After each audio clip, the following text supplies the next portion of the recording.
vamos a hablar acerca de las causas de abdomen agudo de origen no apendicular en los pacientes, en la población pediátrica. Principalmente nos vamos a enfocar en la población neonatal, la cual me parece que es una población que es de difícil diagnóstico y que tiene unas particularidades y características bastante específicas en lo que respecta a la radiografía simple y, por supuesto, que en los estudios contrastados, ¿no? En los siguientes minutos vamos a ver algunos ejemplos. También no tengo ningún conflicto de interés a la hora de exponer esta plática. Y pues bueno, iniciamos con una frase de Miguel de Cervantes Saavedra, ¿no? Que decía que el hombre bien preparado para la lucha ya ha conseguido medio triunfo. Entonces, la mitad de los que estamos aquí, los que estamos conectados, pues ya tenemos medio triunfo en lo que hacemos todos los días, ¿no? Que es el diagnóstico por imagen en este tipo de pacientes. Lo demás, pues bueno, la otra mitad pues la vamos a seguir adquiriendo en el resto de los días. Los objetivos docentes de esta plática básicamente son muy concisos, es encontrar normalidades que son muy específicas en la radiografía simple y que nos ayudan al diagnóstico de estos pacientes con abdomen agudo.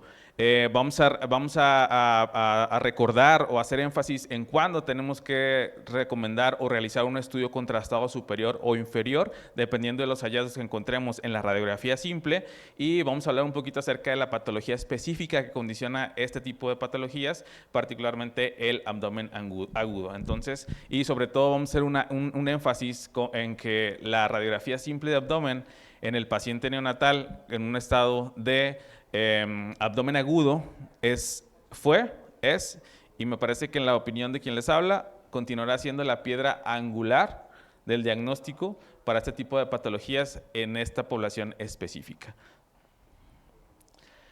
A manera de introducción, pues recordar únicamente la definición de abdomen agudo, ¿no? El abdomen agudo es una condición aguda, como lo dice, y potencialmente grave, que se caracteriza principalmente por dolor abdominal y repentino. La característica de los pacientes neonatos es que generalmente no van a poder localizar el dolor como lo haría una población más grande, una población escolar o preescolar. Y entonces el diagnóstico tiende a ser un poquito más difícil o más laborioso en este tipo de pacientes. Por eso me parece que es importante la localización, la identificación de los hallazgos particulares en la radiografía simple, que es la piedra angular de este diagnóstico, y por supuesto los diferentes diagnósticos diferenciales. Entonces, en los próximos minutos vamos a hablar un poco de los diferentes diagnósticos diferenciales que particularmente en la edad neonatal o en los menores de 2 años generan o se representan como una obstrucción intestinal, ya sea alta o baja, y generalmente tienden a ser procesos quirúrgicos o que se tienen que resolver de manera quirúrgica. Por supuesto que hay causas no quirúrgicas, las cuales son menos frecuentes, y por supuesto que hay otras más frecuentes, como los pacientes preescolares entre 2 y 5 años, en donde el apendicitis o el proceso inflamatorio del apéndice es la que gobierna esta área como causa principal de abdomen agudo. Otras causas menos frecuentes son la invaginación y la malrotación en este grupo de edad, y posteriormente entre los 5 y los 12 años los procesos inflamatorios o infecciosos del tracto intestinal, como son la gastroenteritis, tienden a ser los cuadros o las patologías que imperan en este grupo de pacientes. Por supuesto que el estreñimiento, el proceso apendicular siempre está presente en este tipo de pacientes, y como ya se están acercando a una edad puberta o de desarrollo sexual, las causas ginecológicas y por supuesto gonadales en los pacientes masculinos pues también tienden a ser un proceso inflamatorio agudo del abdomen debido al dolor localizado y al desarrollo de las gónadas, ¿no? Entonces nos vamos a centrar principalmente en el grupo de edad menor a los 2 años, particularmente en el periodo neonatal, para hablar de los siguientes minutos. Entonces, ¿cuál es la parte importante? ¿Por qué tenemos que saber detectar adecuadamente un cuadro agudo o una patología intestinal en el paciente neonatal? Esto es principalmente porque es la emergencia quirúrgica más frecuente en este periodo, y es bien importante que nosotros podamos determinar si es una obstrucción o una afección del intestino alto o bajo, y esto es únicamente con la radiografía simple o incluso con estudios prenatales como el ultrasonido. Y es bien importante porque la principal secuela en un paciente que no se diagnostica y por supuesto que no se trata a tiempo es el síndrome de intestino corto, el cual, pues, por supuesto que le va a generar mal desarrollo, una alteración en la ganancia de peso y por ende generalmente pues no se va a poder desarrollar como un niño sano o como cualquier otro. Entonces es la importancia por la cual invito que en estos próximos 20 minutos o por supuesto como yo siempre he dicho, dejar esta espinita de este tema para que posteriormente en días posteriores en su práctica día a día vuelvan a hacer un repaso de este tema y por supuesto que los términos y la información que yo les estoy compartiendo, ustedes tengan la certeza de que es verídica o incluso decir, bueno, el doctor Samuel le faltó agregar esto en su plática. Es decir, esta plática que quede como una chispita de lo que ustedes pueden llegar a saber todavía más del tema, ¿ok? Por lo cual, todos estos datos que les voy a compartir están sustentados con bibliografía que va a estar abajo de las diapositivas y particularmente este artículo que les recomiendo, que es bastante bueno, que habla acerca de cómo tomar diferentes, qué es lo que hacer, tomar una directriz una vez basado en los hallazgos de radiografía simple, ¿ok? A manera de introducción y a manera de repaso, recordar que al nacimiento lo único que vamos a encontrar distendido en la cavidad abdominal es la cámara gástrica. Posteriormente, a las 6 horas vamos a empezar a ver distribución de gas intestinal a nivel del intestino delgado y a las 24 horas es necesario que veamos gas intestinal en la totalidad del intestino delgado y por supuesto que en el ámpula rectal. Cualquier ruptura de este patrón, de este desarrollo del gas, de este desarrollo del gas intestinal durante las primeras 24 horas debe hacernos llamar la atención y por supuesto seguir estudiando a este paciente. A las 24 horas tenemos que ver gas intestinal sí o sí en el intestino delgado y por supuesto que en el ámpula rectal.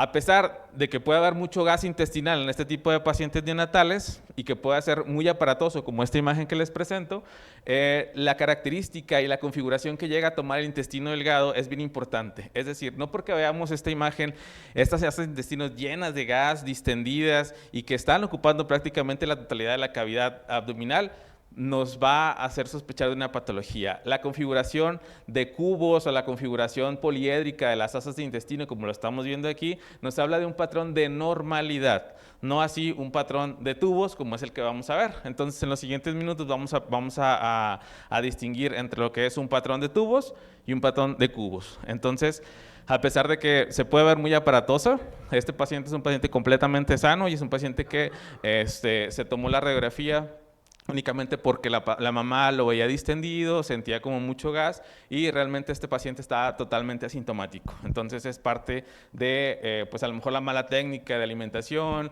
parte del proceso de estar ingiriendo únicamente pues, alimentos lácteos y pues obviamente la producción de gas. Entonces no hay ninguna zona o ninguna dilatación focal en este tipo de pacientes, ¿no? Algo que sí tenemos que encontrar, que son diagnósticos, datos muy importantes, es distinguir el patrón normal, como les platicaba, o un patrón de obstrucción, es decir, una asa de intestino que esté dilatada, que esté focalizada y que esté dominando algún cuadrante del abdomen y, por supuesto, distinguir o saber diferenciar si es una obstrucción alta o una obstrucción baja como consecuencia o como causa de un abdomen agudo.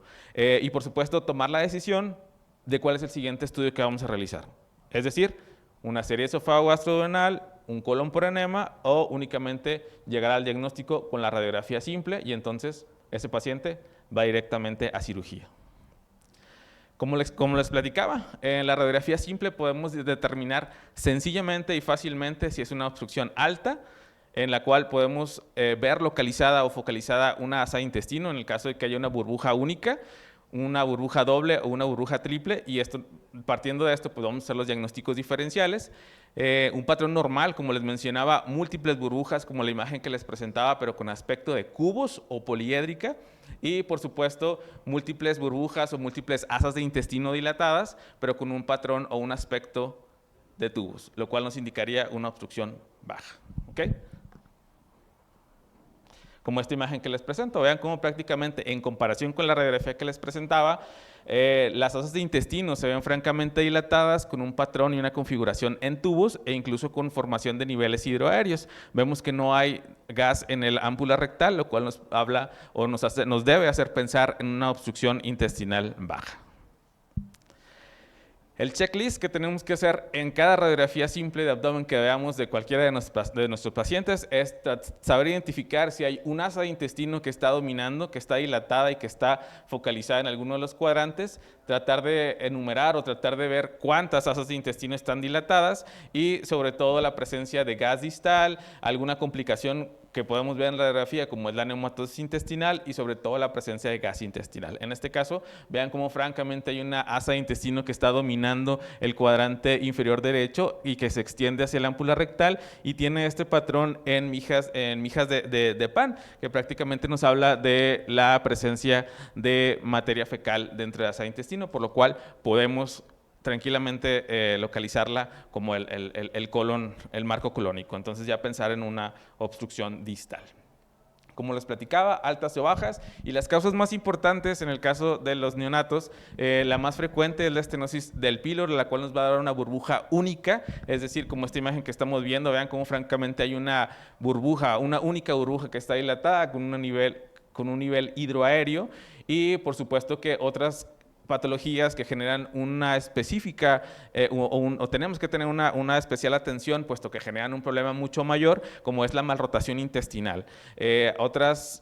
Otras patologías que son de muy difícil diagnóstico, que son los diafragmas duodenales y las atresias duodenales o yeyunales, y estas pues generarnos el signo de la doble o la triple burbuja, dependiendo de dónde esté la zona de atresia, y son diagnósticos que no solamente los vamos a ver por radiografía simple, sino que los vamos a poder diagnosticar desde el periodo prenatal y ya tener una sospecha de lo que vamos a encontrar en la radiografía, o incluso son pacientes que ya no llegan al servicio de rayos X, puesto que se hace el diagnóstico a nivel prenatal y la radiografía pues prácticamente se hace únicamente de rutina, pero pues ya no es como diagnóstico propiamente del radiólogo, sino probablemente del perinatólogo, y son pacientes que se pasan inmediatamente a cirugía.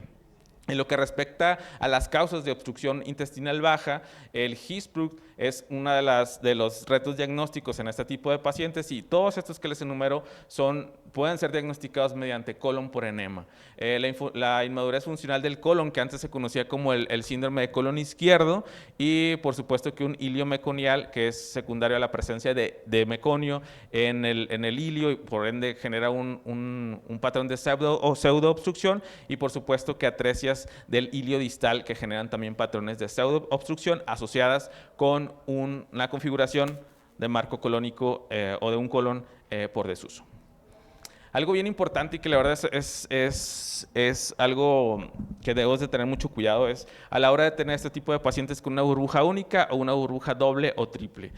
Lo primero que tenemos que hacer es descartar una malrotación de la arcada duodenal. Y lo segundo que tenemos que hacer, ya una vez que detectamos la malrotación intestinal, es la presencia de un vólvulo, debido a que esto es una urgencia quirúrgica sí o sí. Ahorita les voy a compartir un caso. Entonces, ¿qué es lo que tenemos que hacer a la hora de que tenemos una burbuja única, una burbuja doble, una serie de esófago gastrodenal con un medio de contraste hidrosoluble que esté diluido al 50% debido al riesgo que puede tener de aspiración este paciente?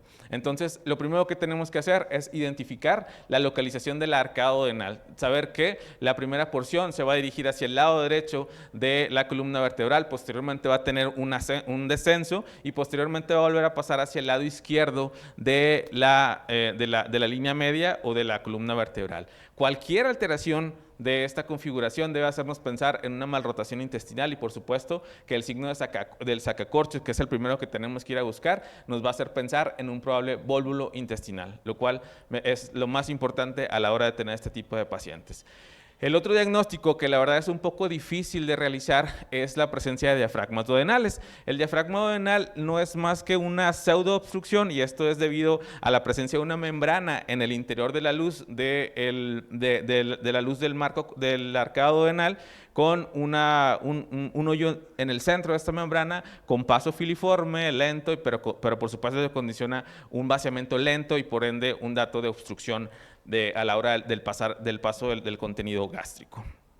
¿Cuál es el signo que tenemos que buscar? Pues el famoso cono de viento. Estos que están ahí a la hora del aeropuerto, vean cómo prácticamente se llena con el aire, pero que en el centro tiene una especie de orificio a través por el cual pasa el aire y por ende genera esta distensión en este trayecto del colon. Prácticamente es exactamente lo que pasa en el en los pacientes con diafragma duodenal. Estos son diagnósticos difíciles. A manera de ejemplo, les presento a este paciente que tiene una franca distensión de la cámara gástrica con formación de nivel hidroaéreo y con un signo de una burbuja única. Vean cómo este paciente, posterior a la colocación de una sonda orogástrica, vean cómo prácticamente se descomprime la cámara gástrica y prácticamente ya no tenemos gas. Posteriormente a este paciente se le coloca medio de contraste hidrosoluble y vean cómo prácticamente se distiende la cámara gástrica, pero el paso a través del conducto pilórico es filiforme y con el famoso signo de la cola de ratón. Vean cómo prácticamente podemos llegar al diagnóstico de una estenosis hipertrófica del conducto pilórico, pero esto es algo que ya no debe de hacerse. Este tipo de estudios en este tipo de pacientes para llegar a este diagnóstico prácticamente ya no debemos de realizarlo, debido a que el ultrasonido tiene una sensibilidad y una especificidad bastante alta y la presencia de pues, se puede diagnosticar perfectamente con ultrasonido sin necesidad de utilizar medio de contraste, sin necesidad de radiar al paciente y únicamente la serie esófago-gastrodenal debemos de dejarla en aquellos lugares en los que no tengamos acceso a ultrasonido, en aquellos pacientes en los que nos quede duda si hay presencia o no. Y por supuesto que el protocolo de realización del ultrasonido es bastante riguroso, ¿no? Tenemos que revisar al paciente tanto en ayuno como durante la alimentación, en el caso de que se alimente por fórmula, y posterior a la alimentación, en el caso del paciente que se alimente exclusivamente con seno materno. Y esto es porque el principal diagnóstico diferencial que tenemos que abolir en los pacientes con estenosis hipertrófica del conducto pilórico es el espasmo del conducto pilórico. Y entonces, ¿cómo vamos a diferenciar si este paciente tiene un espasmo de conducto pilórico? Pues alimentándolo, estimulando la peristalsis del conducto pilórico, y entonces ver que esta cámara gástrica o este contenido gástrico que se encuentra a nivel del antro estimula esta peristalsis, entonces nos cambie la configuración que estamos viendo en esta imagen, que cambie esa configuración y entonces que cambien las medidas. El espasmo del conducto pilórico es aquellos pacientes en los que tenemos unas medidas limítrofes, que probablemente tengamos un diámetro transversal superior a los 14 milímetros, pero no tenemos un diámetro longitudinal que supere los 16 milímetros, o incluso el grosor pudiera estar limítrofe, pero las otras dos medidas no pueden ser concluyentes. Entonces, lo que yo les sugiero es que se revise durante la alimentación y posterior a la alimentación, y esto es para generar o estimular la peristalsis y entonces ver qué tanto se está cambiando esa configuración y qué tanto está pasando el contenido gástrico a través del conducto pilórico. Otras patologías que, como les platicaba, se pueden diagnosticar desde vía prenatal, el famoso signo de la doble burbuja, que lo vamos a ver en la radiografía simple, y que de igual manera son estudios que ya no se deben de hacer, puesto que ya el signo por sí mismo es diagnóstico, es la colocación de medio de contraste y ver o descartar el paso hacia el arcado duodenal. Entonces, prácticamente son diagnósticos que ya se hacen de vía prenatal y que no se debe de introducir medio de contraste en este tipo de pacientes debido al alto riesgo de una aspiración. De igual manera, la famosa atresia gastroesofágica, la colocación de la sonda y ver que se está regresando, y obviamente los datos clínicos son suficientes, y por supuesto que ya no tenemos que ponerle medio de contraste. Este es un caso que me compartió cortesía del doctor Marco Tulio Carrasco, que es de la Ciudad de México. Él es intervencionista, pero también tiene mucho contacto con los pacientes pediátricos. Vean cómo, a pesar de que pues muchas veces la indicación del radiólogo es no debemos de hacerla, a veces los tratantes se ponen un poquito pues insistentes a la hora de realizar el estudio, y él tuvo que poner el medio de contraste a través de la sonda. Vean cómo prácticamente termina en un fondo de saco ciego, pero esta atresia no impide que haya una adecuada distensión o un adecuado patrón de distribución del gas intestinal, y esto es debido a la fístula que se genera en la fístula que hay a nivel distal tráqueo-esofágica. Este es un caso cortesía del doctor Emilio Inarejo. Él es un gran amigo del Hospital San Juan de Dios en Barcelona, y es un gran trabajo, la verdad, el que hicieron ellos, y por supuesto que ahora está publicado recientemente en el Radiographic. Creo que apenas tiene un mes que publicaron este trabajo de patología neonatal. Vean cómo este pacientito estaba con vómitos biliosos, una franca distensión de la cámara gástrica, una franca distensión del duodeno, y esta imagen que a la hora de ellos colocar el color Doppler, genera el famoso signo del Whirlpool, de la turbina, pues, y vean cómo hay una franca disminución en el diámetro, ¿no? Ellos me comparte este caso, vean cómo a nivel, nos pone este diagrama, cómo a este nivel está el vólvulo, está todo mal rotado y está esta franca obstrucción, lo cual es una urgencia quirúrgica. A la hora de que ellos introducen un poquito de medio contraste, es lo que les platicaba. La configuración del arcado aduodenal está francamente perdida y por supuesto que la localización también. Vean cómo todo el arcado aduodenal se localiza hacia la región paravertebral derecha y en ningún momento toma esa configuración en C que todos conocemos. Prácticamente es una urgencia quirúrgica y lo que nos recomienda es que no debemos de utilizar bario, y si vamos a utilizar un estudio contrastado debemos de utilizarlo un medio hidrosoluble diluido al 50%. Come poco y cena menos, por lo que para que la salud de todo el cuerpo se fragua en la oficina del estómago. Esto no es para los pediátricos, esto es para los adultos, particularmente nosotros anoche en la cena. Entonces, ayer lo hubiéramos leído. Entonces, vamos a la parte de obstrucción baja, ¿no? Lo que les platicaba, cubos o tubos. Entonces, cuando tenemos una configuración en cubos, nos podemos quedar tranquilos. Una configuración poliédrica de las asas de intestino, nos podemos quedar tranquilos, a pesar de que sea algo muy aparatoso o que se vea muy distendido. Pero cuando esta configuración de las asas de intestino cambian y se ven más en configuración de tubos, es cuando tenemos que ponernos a ponerle focos. Entonces, esto nos va a dar la pauta de tomar la decisión de qué estudio vamos a hacer. En este caso, un colon por enema.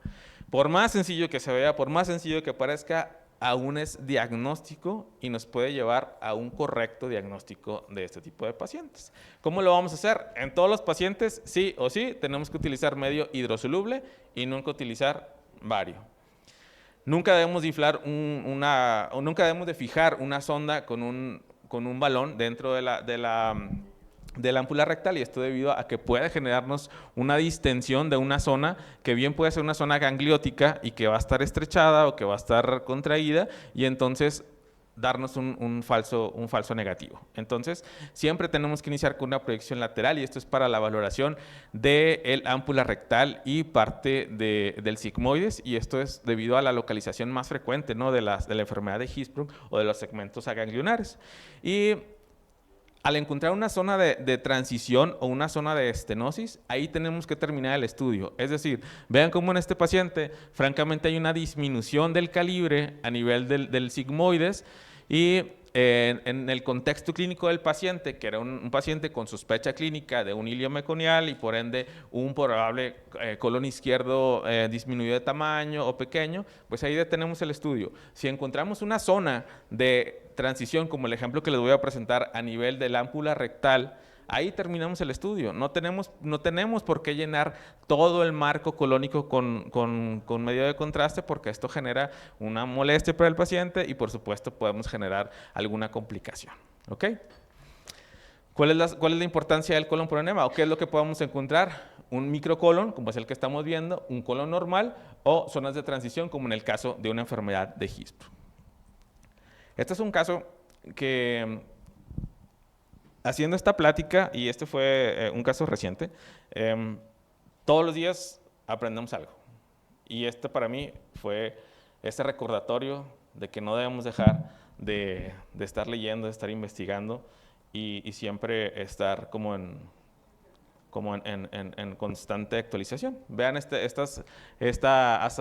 radiografía de abdomen, prácticamente son tubos. Entonces, este paciente tiene una obstrucción intestinal baja, y por supuesto que el contexto clínico del paciente, en el cual se sospechaba una obstrucción inferior, pues bueno, realizamos el colon por enema. Vean cómo hay múltiples defectos de llenado en todo el colon. Vean cómo hay un colon izquierdo que está disminuido del tamaño. Vean cómo acá sigue habiendo defectos de llenado, y entonces no, hasta ahí dejamos el estudio. Entonces, dentro de lo que,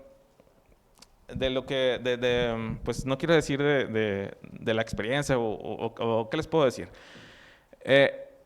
Con el contexto clínico del paciente, llegamos al diagnóstico de que ese paciente tenía un tapón meconial a nivel del marco colónico. Entonces, estos defectos de llenado que estamos viendo en el colon y estas asas de intestino y el cuadro clínico que tenía el paciente, pues es un tapón meconial a nivel del colon, ¿no? Entonces, el efecto catártico del hidrosoluble pues, lo va a ayudar a evacuar y pues va a mejorar las condiciones. Efectivamente, mejoró un día las condiciones.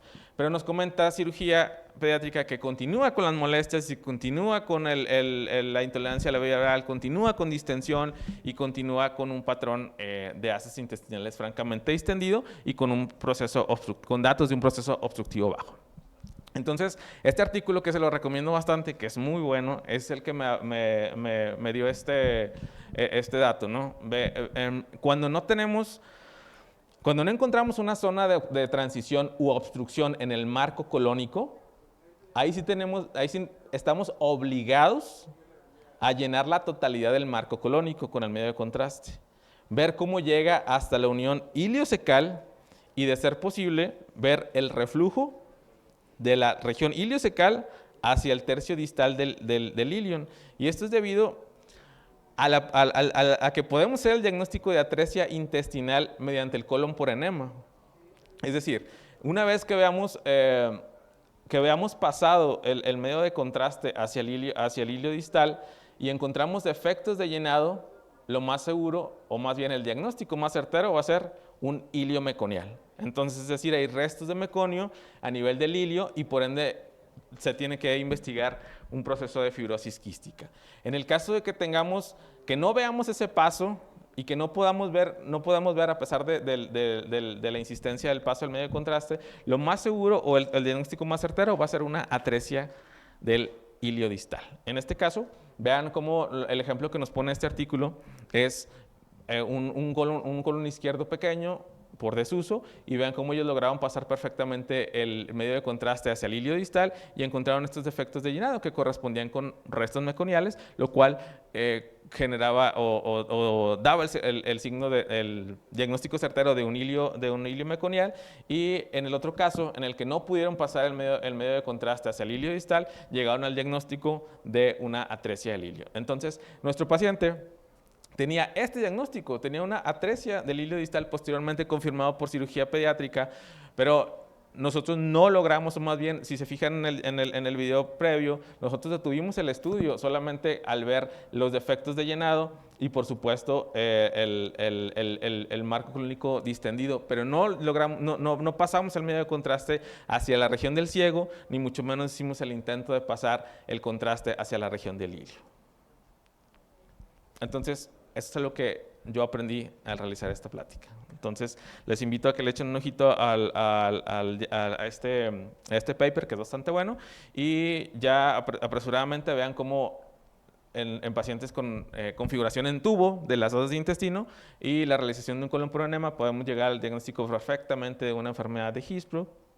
Estas zonas de transición que generan una dilatación proximal y obviamente un paso lento o incluso no paso del material fecal, y por ende pues son pacientes con un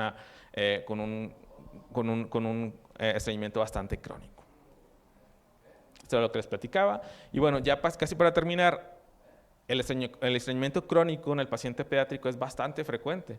Vean cómo prácticamente está el marco colónico distendido y lleno por material fecal, pero en ningún momento vemos una asa de intestino focal que esté predominando, una configuración en tubo o algo que nos llame la atención y que mencione, que nos haga pensar en una obstrucción propiamente, un dato de obstrucción.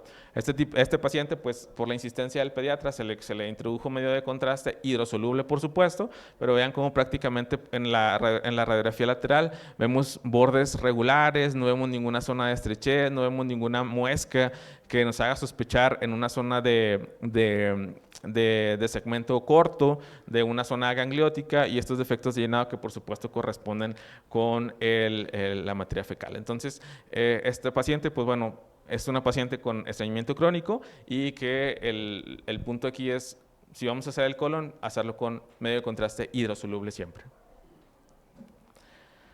Otra de las cosas, nunca olvidar revisar la radiografía simple de abdomen en todos los pacientes y por supuesto en aquellos pacientes en los que nos solicitan un estudio contrastado. Es un paciente que llega de la UCINE, entonces me avisan y me dicen, ya está el paciente, serie esofágico-gastrorenal. Les digo, adelante, pásenle el medio de contraste. Paciente con una disfagia de aproximadamente 5 días. Este paciente no es un paciente neonato, es un paciente de 4 años con disfagia que estaba persistiendo y resulta que le pasamos el medio de contraste y en la primera radiografía que veo, ya una vez que le dieron el medio de contraste, pues encontramos esta imagen. Y entonces me dicen mis compañeros, doctor, es que no sabemos que trae algo, pero ya le quitamos la ropa y no trae, ya le quitamos los electrodos y nada. Y pues resulta que trae un cuerpo extraño. Resulta que esta radiografía no la habían revisado los pediatras, no la revisó un servidor antes de hacer el estudio contrastado y pues resulta que ahí estaba el diagnóstico, ¿sí? Un cuerpo extraño alojado en el tercio proximal del esófago que había ingerido 5 días antes o una semana antes. Por eso persistía con la disfagia este paciente y por supuesto que es un estudio contrastado que no debimos de haber hecho. No debimos de haber hecho, debimos haber revisado la radiografía simple antes de administrar el medio de contraste y llegar al diagnóstico de este paciente. Entonces, como dijo el doctor Omar, para llevar a casa, la radiografía simple es y seguirá siendo la piedra angular para el diagnóstico de los pacientes con abdomen agudo, particularmente en el paciente neonatal. Hay que detectar patrones de anormalidad o patrones de normalidad y hay que hacer una evaluación sistémica, es decir, hay una dilatación focal, no hay una dilatación focal, hay signos de neumatosis, no hay signos de neumatosis, es una obstrucción superior o inferior. Y por supuesto que en base a los hallazgos de radiografía, pues tomar una decisión de cuál es el siguiente estudio que vamos a realizar o no vamos a realizar ningún estudio, como el ejemplo que les acabo de pasar. ¿Ok? Les agradezco mucho su atención, espero que esto les haya servido y quedo a sus órdenes por si tienen alguna pregunta, algún comentario. Gracias al comité organizador y que tengan un buen día.